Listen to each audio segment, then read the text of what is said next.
So it looks like Samsung's finally changing its mind again, and this one's actually kind of surprising. Remember how they went all in on titanium for the Galaxy S24 Ultra? Yeah, apparently that love story didn't last long. Word on the street is that Samsung's ditching titanium and heading back to aluminum for the Galaxy S26 Ultra. And honestly, it makes total sense when you look at the numbers. Here's the deal, titanium sounds premium, right? It's fancy, it's strong, it makes you feel like your phone could survive a meteor strike. But it's also expensive. And here's the kicker, aluminum actually handles heat way better. So from a performance and profit perspective, aluminum's basically the smarter, cheaper, cooler option. Now, before you call Samsung a copycat, Apple literally just did the same thing. Yeah, the iPhone 17 Pro and 17 Pro Max are rumored to switch back to aluminum too, mostly because titanium got crazy expensive, partly thanks to new tariffs.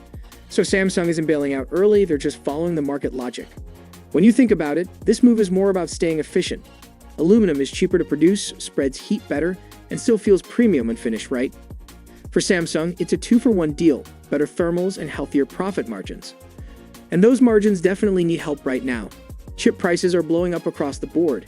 TSMC, the company that basically prints chips for everyone, hiked its prices by nearly 24% for top-tier nodes. That means the Snapdragon 8 Gen 5 and Dimensity 9500 chips, the brains behind most flagship phones, cost more than ever to produce. For Samsung, that's a big hit.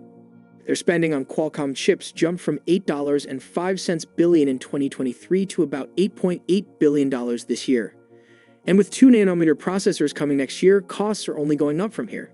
So yeah, switching back to aluminum isn't just about cooling, it's about cutting some of that extra fat off the budget. Of course, Samsung's also been trying to reduce its Qualcomm dependence. That's where the new Exynos 2600 comes in, built on Samsung's own 2nm GAA process. Early benchmarks actually look promising, and if this chip lives up to the hype, Samsung might finally bring back Exynos to its flagship lineup globally instead of relying on Qualcomm for every market. Now, before we all start celebrating, aluminum's not perfect either.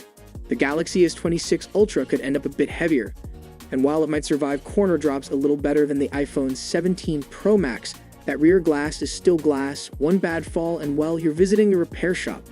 Also, there's a small chance the paint or coating could chip over time, but that's more about the finish than the metal itself.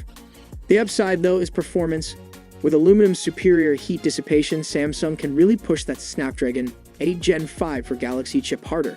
It already clocks up to 4.74 GHz on some cores, and pairing that with a vapor chamber means less throttling, more sustained performance, and overall smoother gameplay or video editing without your phone turning into a pocket-sized heater.